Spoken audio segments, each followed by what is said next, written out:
Joseph lived in Canaan with his father Jacob, his mother Rachel, his father's 2 other wives, and his 11 brothers.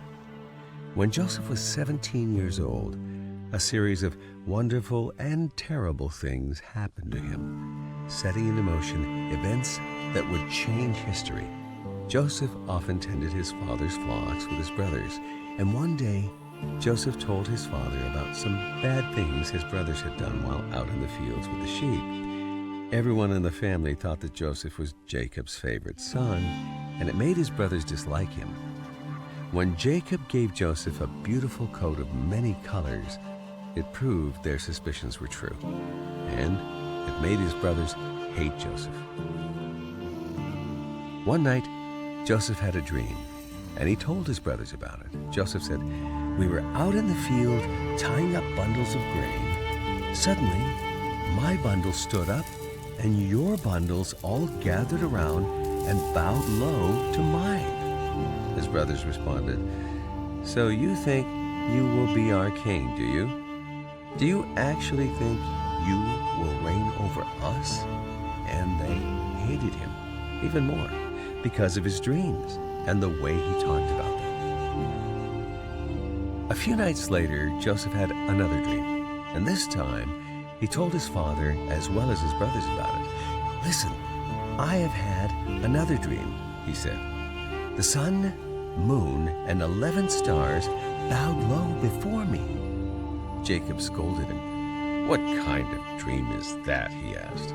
"Will your mother and I and your brothers actually come and bow to the ground before you?"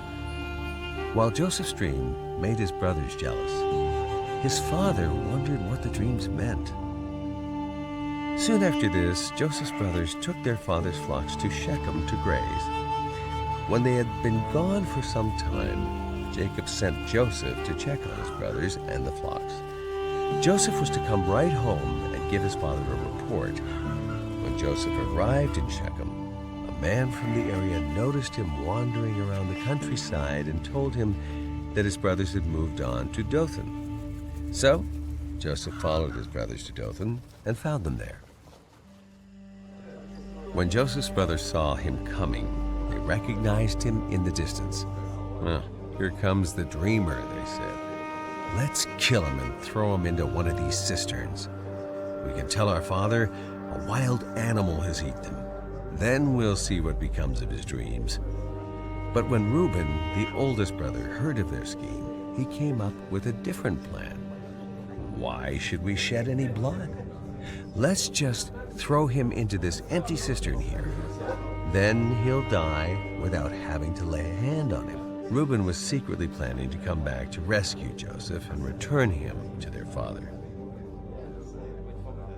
The brothers agreed to Reuben's plan, and when Joseph arrived, his brothers ripped off the beautiful coat he was wearing and threw him into the empty cistern. Pleased with what they had done, the brothers sat down to eat. Soon, they saw a group of Ishmaelite traders and camels coming toward them. Judah said to his brothers, "What will we gain by killing our brother and covering up the crime? Instead of hurting him, let's sell him to those Ishmaelite traders." His brothers agreed that making money off their brother was better than killing him, so when the Ishmaelites came by, Joseph's brothers pulled him out of the cistern and sold him for 20 pieces of silver. The traders loaded him up and continued their journey to Egypt. Sometime later, Reuben, who had stayed out with the flocks when his brothers decided to sell Joseph, went back to the cistern to save him. When he arrived, he found that Joseph was gone. He rushed to his brothers to tell them what happened. Instead of telling him what they had done, they came up with a plan to cover up everything.